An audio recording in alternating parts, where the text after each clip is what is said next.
Viewers అందరికీ నమస్కారం. 2024 July 5న అమావాస్య శుక్రవారంతో కలిసి వస్తుంది. శుక్రవారం అమావాస్య తిథిని కలిసి వస్తే దానిని శుక్ల అమావాస్య అని అంటారు. ఈ అమావాస్య చాలా శక్తివంతమైనది. అమావాస్య శక్తులు కలిగిన అమావాస్య. అయితే ఈ అమావాస్య రోజు ఉప్పుతో ఈ చిన్న పరిహారం చేస్తే చాలు, కూటికి లేని వాడు కూడా కోటీశ్వరుడుగా మారిపోతాడు. ఈ పరిహారం చేయడం వలన మీకున్న అప్పులన్నీ కూడా తీరిపోతాయి. మీరు కూడా అప్పులు ఇచ్చే స్థాయికి వెళ్తారు. చాలా అద్భుత ఫలితాలు వస్తాయి. ఈ రోజుల్లో ప్రతి ఒక్కరు కూడా అప్పులు ఉన్నాయని ఎంతో బాధపడుతూ ఉంటారు. అలా అప్పులతో బాధపడే వారికి ఈ పరిహారం చాలా బాగా ఉపయోగపడుతుంది.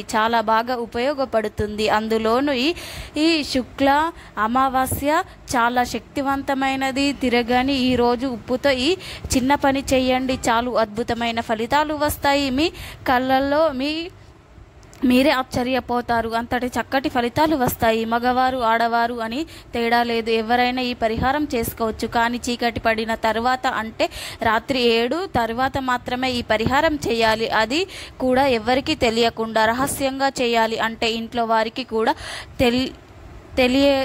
చెప్పచ్చు. కానీ మా ఇంట్లో పరిహారం చేసినట్టు ఇంట్లో వారికి తెలియకుండా చేయలేము. కాబట్టి ఇంట్లో వారికి తెలిసినా పర్వాలేదు, కానీ బయట వారికి మాత్రం చెప్పకండి. అంటే ఇరుగు పొరుగు వారికి, ఫ్రెండ్స్కి ఈ పరిహారం చేస్తున్నానని వారితో డిస్కస్ పెట్టవద్దు. అలా వేరే వారికి చెప్తే రావాల్సిన ఫలితం రాదు. ఇంటిలో ఈ శుక్ల అమావాస్య రోజున ఉప్పుతో ఏం చేయాలి అనే విషయాన్ని ఇప్పుడు మనం ఈ వీడియోలో వివరంగా తెలుసుకుందాం. ఫ్రెండ్స్, ఫస్ట్ అయితే ఈ వీడియోకి ఒక లైక్ కొట్టి మా ఛానల్ని సబ్స్క్రైబ్ చేసుకొని మాకు సపోర్ట్ చేయండి.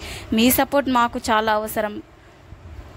ఇక వీడియోలోకి వస్తే, చాలామంది అప్పుల వలన బాగా ఇబ్బంది పడిపోతూ ఉంటారు. అప్పులు తీర్చలేక బాధపడుతూ ఉంటారు. అలా అప్పుల బాధలు ఉన్నవారు, అప్పులన్నీ తీర్చుకోవాలి అనుకునేవారు, అప్పుల నుండి బయటపడాలి అనుకునేవారు అందరూ కూడా ఈ పరిహారం చేసుకోవచ్చు. అమావాస్య రోజున ఈ పరిహారం చేయడం వలన మీకు ఎంత అప్పు ఉన్నా తీరిపోతుంది. ఈ పరిహారం మీకు చాలా బాగా ఉపయోగపడుతుంది. ఆటోమేటిక్గా ఫలితాలు వస్తాయి. మాకు అప్పులు ఉన్నాయి అని బాధపడే వారందరూ కూడా ఈ చిన్న పరిహారాన్ని చేయండి. ఈ పరిహారానికి మీరు రూపాయి కూడా ఖర్చు పెట్టవలసిన పని లేదు. మీ ఇంట్లో ఉండే వస్తువులతోనే ఈ పరిహారం చేసుకోవచ్చు. ఈ పరిహారానికి మెయిన్గా కావలసింది ఏమిటి అంటే గల్లులుప్పుతోనే ఈ పరిహారం చేయాలి. సాల్ట్తో అస్సలు చేయకూడదు, ఫలితం రాదు. అలాగే పసుపు కుంకుమలు కావాలి, 2 బిర్యానీ ఆకులు కూడా కావాలి, 4 యాలకులు కూడా కావాలి, మట్టి పాత్ర కావాలి. మట్టి పాత్ర లేదనేవారు గాజు బౌల్లోనైనా చేయవచ్చు. కాకపోతే మట్టి పాత్రలో చేస్తే చాలా మంచిది. అది లేకపోతే గాజు బౌల్ని తీసుకోండి. ఇలా ఇవన్నీ ఏర్పాటు చేసుకొని ఈ పరిహారం చేయండి. అప్పులు తీరిపోవాలి, అప్పుల నుండి విముక్తి కలుగుతుంది. 1000 రూపాయల అప్పు ఉన్నా అది అప్పు కిందికే వస్తుంది. లక్షల్లో అప్పు ఉన్నా, కోట్లలో అప్పు ఉన్నా అది అప్పు ఉన్నవాని కిందికే వస్తుంది, అప్పుల కిందికే వస్తాయి. ఇలా మీకు ఎంతో అప్పు ఉన్నా సరే అమావాస్య రోజు ఈ పరిహారం చేసుకుంటే ఖచ్చితంగా ఫలితం వస్తుంది. మీరే సందేహం ఈ పరిహారం చేయవద్దు, ఫలితం వస్తుంది అని ఫుల్ కాన్ఫిడెన్స్తో ఈ పరిహారం చేయండి. ఇది చాలా శక్తివంతమైన అమావాస్య శక్తి అంతా రాత్రిలోనే దాగి ఉంటుంది కనుక రాత్రి పూట ఈ పరిహారం చేసుకోండి. కాళ్ళు చేతులు గడుక్కొని లేదా స్నానం చేసుకొని ముందుగా మట్టి పాత్రను కానీ, గాజు బౌల్ని కానీ, పాత్రను కానీ తీసుకోండి. దానిలో నిండుగా గల్లులుప్పును పోయండి. 2 బిర్యానీ ఆకులను పెట్టండి. అలాగే 4 యాలకులను కూడా పెట్టండి. చివరిలో పసుపు కుంకుమలు వేయండి. పసుపు కుంకుమలు చాలా పవిత్రమైనవి.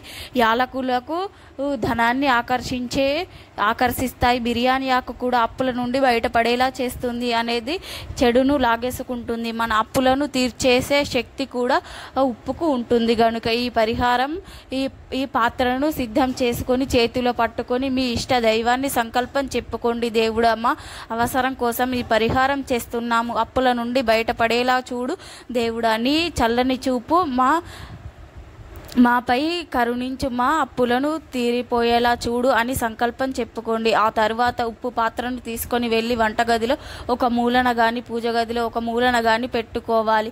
మిగతా ప్రదేశాల్లో పెట్టకూడదు. కాదని పెడితే ఫలితం రాదు. వంటగదిలో కానీ పూజ గదిలో కానీ పెట్టండి. అది కూడా ఎవరికి కనిపించకుండా ఉండే విధంగా పెట్టండి. ఆ రోజంతా కూడా అక్కడే అలాగే వదిలేయండి. మరునాడు పగలంతా కూడా అక్కడే ఉంచండి. మరుసటి రోజు ఎప్పుడైతే చీకటి పడుతుందో అప్పుడు ఆ ఉప్పును, బిర్యానీ ఆకులను, యాలకులను తీసి ఏదైనా ఒక కవర్లో పేపర్ను వీటిని వేసి ఎవరు లేని ప్రదేశంలో పడవేయండి. మేము సిటీలో ఉంటాము, మాకు దగ్గరలో ఎలాంటి ప్రదేశాలు లేవు అనుకునేవారు ఊరికే గుళ్ళలో పడేయవచ్చు, డ్రైనేజీలో పడేయవచ్చు. అది కూడా కుదరకపోతే చెత్తలో కూడా పడేయవచ్చు. ఇలా ఈ పరిహారం చేసిన 3 రోజుల్లో కానీ 5 రోజుల్లో కానీ 7 రోజుల్లో కానీ అప్పులు తీరిపోతాయి. అంటే దేవుడు వచ్చి మీ అప్పులు తీర్చి వెళ్తాడని కాదు. మీకు అప్పులు తీరే మార్గాలు మీకు తెలుస్తాయి. అప్పుల బాధ నుండి బయటపడగలుగుతారు. అప్పులు తీరకుండా ఏదైనా శక్తి అడ్డుకుతూ ఉంటున్నా దాని నుండి బయటపడగలుగుతారు. చెడంతా పోతుంది. ఏదో ఒక విధంగా ధనం వస్తుంది. ఎందుకంటే ఉప్పుతో ఈ పరిహారం చేశారు. ఉప్పుకు, బిర్యానీ ఆకుకు, యాలకులకు ధనాన్ని ఆకర్షించే శక్తి ఉంది. నెగిటివ్ ఎనర్జీని తొలగించే శక్తి ఉంది. గనుక ఈ పరిహారం చేయడం వలన మీకు అద్భుతమైన ఫలితాలు వస్తాయి. అప్పుల బాధలు తీరిపోతాయి. ధన సమస్యలు పోతాయి. ధన లాభం కలుగుతుంది. కష్టాలు, సమస్యలు, బాధలు అన్నీ కూడా పోతాయి. మీరే ఫలితాలను అనుభవించగలుగుతారు. కాబట్టి మీరు కూడా ఎంతో శక్తివంతమైన ఈ అమావాస్య రోజు ఉప్పుతో ఈ చిన్న పరిహారం చేయండి. అద్భుతమైన ఫలితాలను పొందండి. ఆనందంగా జీవించండి. ఈ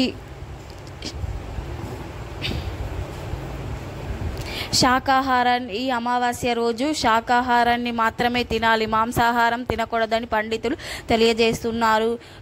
ఇంట్లో మగవారు మద్యపానం ముట్టుకోకూడదు. ఎవరైతే మాంసాహారాన్ని ఈ అమావాస్య రోజు తిన్నట్లయితే వారికి సమస్యలు తప్పవు. అంతేకాకుండా మీరు చేసే ఈ పనులు బిజినెస్లో నష్టాలు ఏర్పడతాయి. దీని వలన ఆర్థిక ఇబ్బందులు ఎదురవుతూ ఉంటాయి. కాబట్టి అమావాస్య రోజున కేవలం శాకాహారాలను మాత్రమే తినాలి. ఈ రోజున లక్ష్మీదేవికి, ఆ పరమేశ్వరుడికి ఈ బియ్యంతో చేసిన ఏదో ఒక పదార్థాన్ని, దద్దోజనం లేదా పరమాన్నాన్ని, ఈ రెండింటిని తయారు చేసి ఆ పరమేశ్వరుడికి, లక్ష్మీదేవికి సమర్పించిన తరువాత ఆ ప్రసాదాన్ని మీరు తీసుకోవడం వలన ఈ పనుల్లో విజయాలు కలిగి మీరు అష్టైశ్వర్యాలు, భోగభాగ్యాలతో పొందుతారు. మీకు ధన ప్రాప్తి కలుగుతుంది. ఆనందంగా జీవించడమే కాకుండా అష్టైశ్వర్యాలు, ఆరోగ్యాలతో ఉంటారు. అమావాస్య అనేది అది ఒక చాలా పవర్ఫుల్ డే అనే విషయం ఇప్పటికీ చాలామందికి తెలియదు. పవర్ఫుల్ డే అనగా అందరూ భయపడిపోతూ ఉంటారు. కానీ అమావాస్య అంటే భయపడవలసిన అవసరం లేదు. అమావాస్య తిథి అనేది శుక్రవారంతో కలిసి వస్తే అది మరింత శక్తివంతంగా మారుతుందని శాస్త్రాలు చెబుతున్నాయి. అంతేకాదు, ఇలా శుక్రవారం రోజున అమావాస్య కలిసి వస్తే ఆ రోజు అమ్మవారికి కూడా చాలా ఇష్టం. ఈ రోజు పరిహారాలు చేసుకోవడానికి కూడా చాలా మంచి రోజు. మంగళవారం అష్టమి కలిసి వచ్చిన రోజున, సోమవారం అమావాస్య కలిసి వచ్చిన రోజున, శనివారం త్రయోదశి కలిసి వచ్చిన రోజున, శనివారం అమావాస్య కలిసి వచ్చిన రోజున, ఆదివారం అమావాస్య కలిసి వచ్చిన రోజున, ఇలా కొన్ని రోజుల్లో కొన్ని తిథులు కలిసి రావడానికి శుభంగా పరిగణిస్తారు. అలాంటి వాటిల్లో ఈ శుక్రవారం అమావాస్య కలిసి వచ్చిన రోజున కూడా ఒకటి. ఇలాంటి రోజు కోసం అమ్మవారి భక్తులు వేచి చూస్తూ ఉంటారు. లక్ష్మీదేవిని పూజిస్తే ఎలాంటి ఘనపరమైన సమస్యలు ఉన్నా తొలగిపోతాయి. పూజ అంటే పెద్ద పూజలు చేయవలసిన పని లేదు. ఇంట్లో చక్కగా మీకు తోచిన విధంగా సింపుల్గా పూజ చేసుకుంటే చాలు. పూజ చేసినాక నైవేద్యంగా దానిమ్మ పండు గింజలను నైవేద్యం చేయండి. ఈరోజు మీరు చేసే లక్ష్మీ అమ్మవారి పూజ కన్నా పెట్టే నైవేద్యం చాలా ఇంపార్టెంట్. దానిమ్మ పండ్లను ఈరోజు అత్యంత ప్రత్యేకత ఏర్పడుతుంది. దానిమ్మ పండు అంటే అమ్మవారికి చాలా ఇష్టం. ఎందుకంటే దానిమ్మ పండ్లు ఎర్రగా చాలా అట్రాక్టివ్గా ఉంటాయి. దానిమ్మ పండును కూడా పువ్వులా కోస్తారు. దానిమ్మ పండ్లు తొక్క తీయగానే గింజలు కూడా చక్కగా అందంగా కనిపిస్తాయి. అందుకే అమావాస్య శుక్రవారం కలిసి వచ్చిన రోజున లక్ష్మీదేవికి తోచిన విధంగా పూజ చేసి ఇంట్లో వారందరూ కూడా ప్రసాదంగా దానిమ్మ పండ్ల గింజలను స్వీకరించి తినండి. ఈ ఒక్కరోజు ఇలా చేస్తే చాలు, ఈరోజే మీకు ఉన్న ధన సమస్యలు తొలగిపోతాయి.